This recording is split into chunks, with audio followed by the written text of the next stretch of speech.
আপোনালোকে প্ৰথমে প্লে ষ্ট'ৰৰ পৰা এটা এপ ডাউনলোড কৰিব লাগিব। প্লে ষ্ট'ৰত চাৰ্চ কৰিব ইমেজ টু PDF কনভাৰ্টাৰ বুলি। ইমেজ টু PDF কনভাৰ্টাৰ এনেধৰণে চাৰ্চ কৰিব। চাৰ্চ কৰাৰ পিছত আপোনালোকৰ ঢেৰ অপশ্যন আহিব। মই যিটো এপ দেখাম সেইটো আপোনালোকে ডাউনলোড কৰি ল'ব। তাত যথেষ্ট ইজি হয়।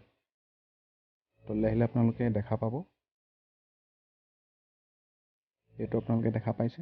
এই এপটো আপোনালোকে ইনষ্টল কৰি ল'ব। মোৰ অলৰেডি ইনষ্টল কৰা আছে কাৰণে মই এইটো অ'পেন কৰিম।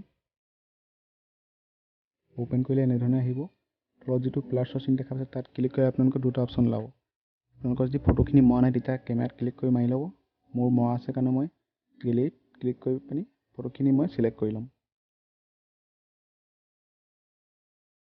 এইখিনি নোট মোৰ PDF বনাব লাগে, মই এইখিনি চিলেক্ট কৰি পিনি ওপৰত ডানটো ক্লিক কৰি দিম। ক্লিক কৰি দিয়াৰ পিছত আপোনালোকে এইটো দেখা পাইছে PDFৰ চিম্বল, তাত ক্লিক কৰি দিব। ক্লিক কৰি দিয়াৰ পিছত আপোনালোকৰ নামটো লিখিব ইয়াত।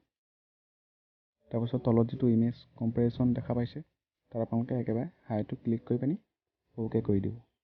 অ'কে কৰি দিয়াৰ লগে লগে আপোনালোকৰ এনেধৰণে প্ৰচেছিং হ'ব 100%লৈকে। চাওক, বেছি দিন নালাগে, পটককৈ হৈ যাব।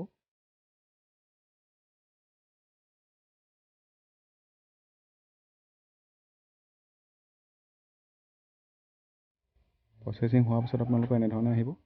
শ্বেয়াৰত আপোনালোকে ক্লিক কৰি দিব। ক্লিক কৰি পিনি আপোনালোকৰ যদি কলেজৰ হোৱাটছএপ গ্ৰুপত যদি দিব লাগে বা স্কুলৰ হোৱাটছএপ গ্ৰুপত যদি দিব লাগে তেতিয়া আপোনালোকে হোৱাটছএপটো ক্লিক কৰি পিনি সেই গ্ৰুপটোত আপোনালোকে চিলেক্ট কৰি দিব। মই এনেধৰণে চিলেক্ট কৰি দেখুৱাইছোঁ। চিলেক্ট কৰি মই চেণ্ড কৰি দিম। এনেধৰণে চেণ্ড হৈ যাব। তাৰপিছত মই অ'পেন কৰি দেখুৱাম, চাব। দেখিছে প্ৰথমেই নাম ওলাইছে, ৰোল নং ওলাইছে, দেখিবলৈ ভাল লাগিছে। তলত আপোনালোকৰ নোটবিলাক ওলাইছে চব। এনেধৰণে আপোনালোকৰ ওলাব, দেখিছে।